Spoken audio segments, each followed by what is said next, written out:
सातारा जिल्ह्यातील आजच्या top 10 news दिनांक 8 जुलै 2026. Powered by be vocal for local. आपली खरेदी आपल्या शहरात, आपल्या साताऱ्यात.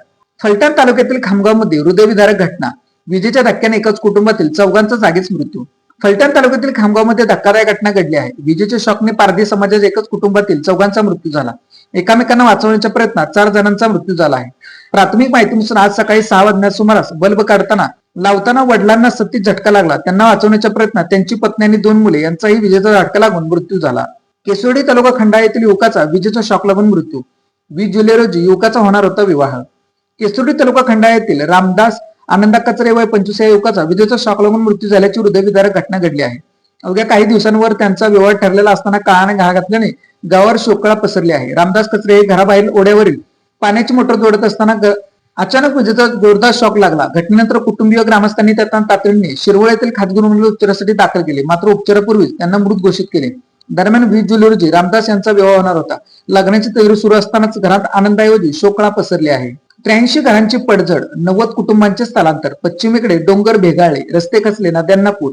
गेल्या काही दिवसांपासून सातारा जिल्ह्याच्या पश्चिमेकडील डोंगर रांगांवर कोसळणाऱ्या मुसळधार पावसाने मंगळवारी अक्षरशः रौद्ररूप धारण केले. अविरत कोसळणाऱ्या पावसामुळे अनेक ठिकाणी डोंगर भेगाळून भूस्खलन झाले, तर मोठ्या मोठ्या दरडी कोसळल्याने रस्ते बंद पडले. वाई तालुक्यातील जांभळी खोऱ्यात पूल वाहून गेल्याने गावांचा संपर्क तुटला असून परळी खोऱ्यातील आलवडीचा डोंगर भेगाळल्याने ग्रामस्थांमध्ये भीतीचे वातावरण निर्माण झाले आहे. जावळी तालुक्यात हातगेगार परिसरातही डोंगर खचला आहे. दरम्यान कृष्णा, कोयना, वेण्णेसह नद्यांच्या पाणी पातळीत वाढ झाली असून संगमवाली परिसरात पूर सदृश्य स्थिती निर्माण झाली आहे. जनावरे दगावली, भात शेती वाहून गेली. वाई तालुक्यातील जांभळी खोऱ्यात पावसाचे थैमान, पूल तुटल्याने गावे संपर्क आहे. गेल्या 4 दिवसांपासून सुरू असलेल्या मुसळधार पावसामुळे वाई तालुक्यातील जोर जांभळी खोऱ्यात भूस्खलन होऊन लाखो रुपयांचे नुकसान झाले. या पावसाने या भागातील 7 जनावरे दगावली असून शेतकऱ्यांवर मोठे संकट उभे ठाकले आहे. मुसळधार पावसामुळे डोंगर उतरून माती आणि दगड मोठ्या प्रमाणात कोसळल्याने भात शेतीचे मोठे नुकसान झाले असून अनेक शेतकऱ्यांची संपूर्ण शेती गाळाखाली गेली आहे. बाहुळे, महू, हातगेगर मध्ये जमीन खचली. केळघर विभागात भूस्खलनाचा धोका. जावळीत पावसाचा कहर. जावळी तालुक्यात गेल्या 24 तासांपासून सुरू असलेल्या मुसळधार पावसाने जनजीवन विस्कळीत झाले असून केळघर विभागात भूस्खलनाच्या घटना घडू लागल्या आहेत. बाहुळे, महू व हातगेगर परिसरात अनेक ठिकाणी जमीन खचल्याने नागरिकांमध्ये भीतीचे वातावरण निर्माण झाले आहे. बाहुळे येथे मोठ्या प्रमाणात जमीन खचल्याने दळणवळणावर परिणाम झाला असून प्रशासनाने तातडीने परिस्थितीची पाहणी करून उपाययोजना केल्या आहेत. ड्रग्ज विरोधात शिरवळकर रस्त्यावर, बंदला उत्स्फूर्त प्रतिसाद. शिरवळ आणि परिसरात वाढलेल्या एमडी, मेफेड्रेन व इतर अंमली पदार्थांच्या बेकायदेशीर विक्री, साठवणूक, वाहतूक आणि गुन्ह्याविरोधात मंगळवारी शिरवळकर मोठ्या संख्येने रस्त्यावर उतरले. शहरात भव्य निषेध मोर्चा काढत नागरिकांनी प्रशासनाविरोधात तीव्र संताप व्यक्त केला. व्यापारी, सामाजिक संघटना, युवक आणि महिलांच्या सहभागामुळे मोर्चाला मोठा प्रतिसाद मिळाला.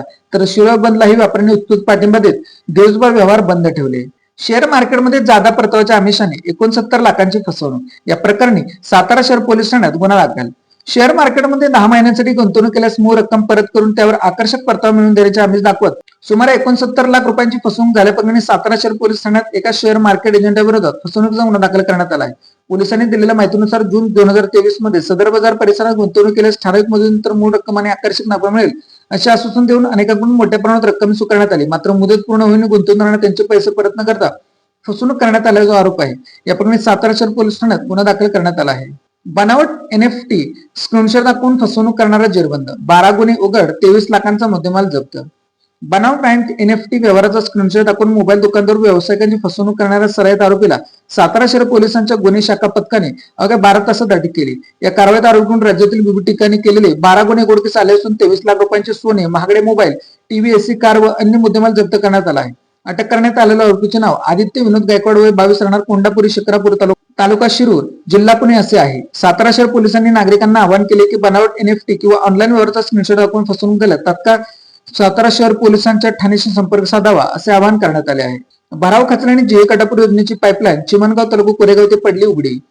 दुष्काळी भागासाठी जीवनदायीने ठरलेल्या जिहे काटापूर उपसा जलसंचरणाच्या मुख्य पाईपलाईनचा काही भाग चिमणगाव आधी जमिनीखालून 5 फूट वर आला आहे.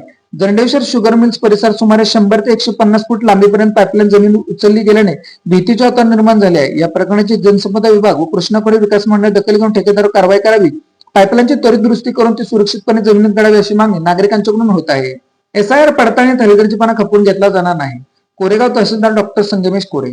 केंद्रीय निवडणूक आयोगाच्या विशेष मतदार यादी पुनरीक्षण मोहिमेत कोणत्याही प्रकारचा निष्काळजीपणा व कुचराई सहन केली जाणार नाही. पडताळणी प्रक्रियेत हलगर्जीपणा करणाऱ्या संबंधित अधिकारी व कर्मचाऱ्यांना नियमानुसार कारवाई केली जाईल असा स्पष्ट इशारा तहसीलदार डॉक्टर संगमेश कोरे यांनी दिला आहे. कोरेगाव विधानसभा मतदारसंघात एसआयटी पडताळणी किंवा पारदर्शक आणि त्रुटीमुक्त राबवण्याच्या मागणीसाठी शिवसेना नेते प्रशांत उर्फ राजासाहेब बर्गे यांच्या नेतृत्वाखाली शिष्टमंडळाने सोमवारी तहसीलदार डॉक्टर संगमेश कोडे यांची भेट घेऊन निवेदन सादर केले. यावेळी ते बोलत होते. Made in Satara bag. Satara शहरातील महिलांनी बनवलेल्या उत्तम प्रकारच्या बॅग. संपर्क 9594 415 115. सातारा जिल्ह्यातील अशाच विश्लेषणात्मक बातम्यांसाठी जिल्हा सातारा या न्यूज चॅनलच्या सर्व सोशल मीडिया प्लॅटफॉर्मला फॉलो करा. व्हिडिओ लाईक करा, व्हिडिओ हाईप करा, व्हिडिओवर कमेंट करा आणि व्हिडिओ जास्तीत जास्त लोकांपर्यंत शेअर करा.